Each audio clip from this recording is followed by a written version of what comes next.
When I was 21, I found myself entangled in the peculiar web of duties at the local daycare, nestled in the shadow of an austere Catholic school and church. My role was one of maintenance and custodial care, a solitary sentinel tasked with everything from disposing of the day's detritus to the clandestine vigilance against the specter of child abuse. It was a demanding endeavor, shared only with a single elderly custodian, whom I shall call Bartholomew. Most evenings it was I who lingered last, the weight of the keys cold in my pocket, as Bartholomew retired early, especially on Fridays. That Friday was no different. Bartholomew departed, leaving me with a list of tasks: clean the classrooms, store the remnants of Thanksgiving, and unearth the festive relics of Christmas from the basement's depths. The edifice was abandoned by then, the silence as thick as the gathering dusk outside. I locked the doors, sealing myself in with the darkness. The basement was a place of shadows, a subterranean cavern more akin to a crawl space. The ceiling loomed oppressively low, forcing me, with my towering stature, to stoop beneath its grasp. Dim bulbs flickered in the corners, casting anemic light that barely combated the gloom. It was here, amidst the cold and the forgotten toys of summer, that I descended with my flashlight's feeble beam leading the way. One by one, I ferried the Thanksgiving crates into the basement, eager to escape and embrace the weekend's freedom. As I hoisted a Christmas crate up the creaking stairs, a sound halted me.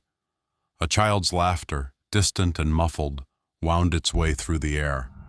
I froze, heart pounding, a cacophony in the oppressive silence. The laughter was an enigma, a spectral echo that led me through every room, from art to play areas, seeking its source. But I found nothing. The basement remained unchecked, a black maw at the edge of my consciousness. I returned to its door, peering down into the abyss. The realization clutched at my spine with icy fingers. A child, perhaps? I descended, my voice sharp against the silence. "Who's down there?" I demanded, expecting a hidden child to emerge. But the basement met my gaze with emptiness. Only a toy car, inexplicably set into motion, greeted me, a brief eerie dance on the concrete. Deafening silence reigned. I felt a presence, a disquieting companion in the dark. I rifled through boxes, each clatter and rustle accentuating my solitude. No child could have hidden in those sealed containers. Then, a plastic clatter behind me, a sound without origin or reason. I did not turn, instinct propelling me up the stairs in a blind flight. At the top, the whisper of a child's voice, a haunting lullaby, chased me to the door. I slammed it closed, the echo reverberating in my bones. Desperation drove me to call Bartholomew, his pragmatic response urging the police's intervention. I obeyed, though dread knotted my insides. Together with officers, I returned to the basement. But it held only the banal, the inert boxes and forgotten decorations. No specter, no child. The police left, their impatience palpable, but I cared little for their disdain. I was adrift in a sea of dread, unmoored and unsettled. Before Christmas, I surrendered my post, leaving the basement and its whispers behind, never to return. There was a time when I embarked on a solitary road trip from the icy whispers of New Hampshire to the humid embrace of Florida. As the journey stretched into the night and fatigue crept into my bones, I pulled into a forlorn hotel, crouched off the highway like a forgotten relic. Its exterior was sagging with years of neglect, and the parking lot was sparsely populated by two solitary vehicles. This place did not cater to many souls. Inside, the woman at the front desk mirrored the desolation of the hotel. Her movements were mechanical, her eyes dull with a boredom that seemed to seep into the very walls. The lobby was a graveyard of tasteless furniture, each piece a relic that should have been relegated to the curb. The wallpaper peeled like old skin, adding to the air of decay that hung heavy in the space. But none of it mattered to me. I needed only a place to lay my head for the night.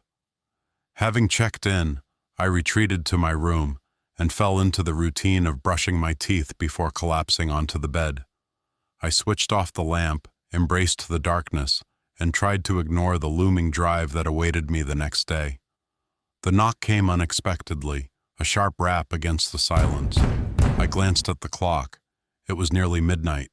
Peering through the peephole, I was met not with the expected view of the dim hallway, but with an impenetrable void. Confused, I looked beneath the door. No shadows betrayed a visitor. With cautious curiosity, I cracked the door open and found only emptiness. The hallway stretched out in both directions, silent and deserted. Unnerved by the thought of a prankster in this near-empty hotel, I sealed the door with the bolt and returned to bed. The knock came again, more insistent this time. I sprang from the bed, my heart hammering, and checked the peephole once more. This time, the view was clear, showing only the lonely corridor. But an unsettling realization gripped me.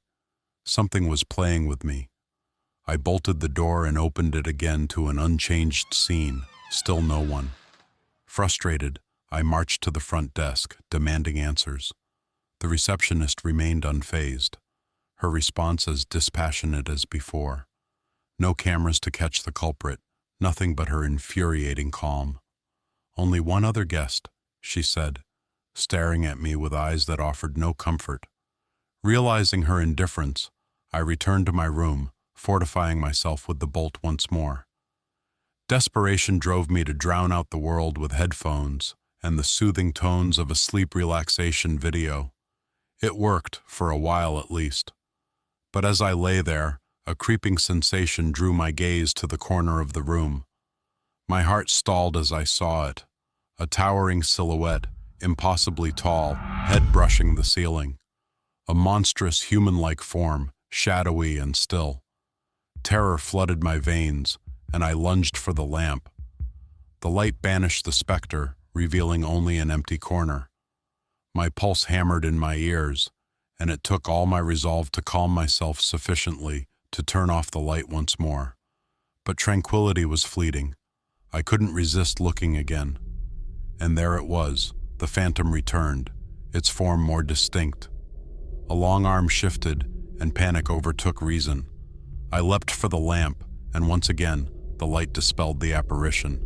This time, I made no delay. I gathered my belongings with frantic speed, fleeing the room. At the front desk, I tossed the key to the receptionist, declaring my premature departure. She said nothing as I stormed out into the night, leaving the haunted hotel behind. I drove on until I found another haven, another hotel. This time, sleep claimed me without further supernatural interference.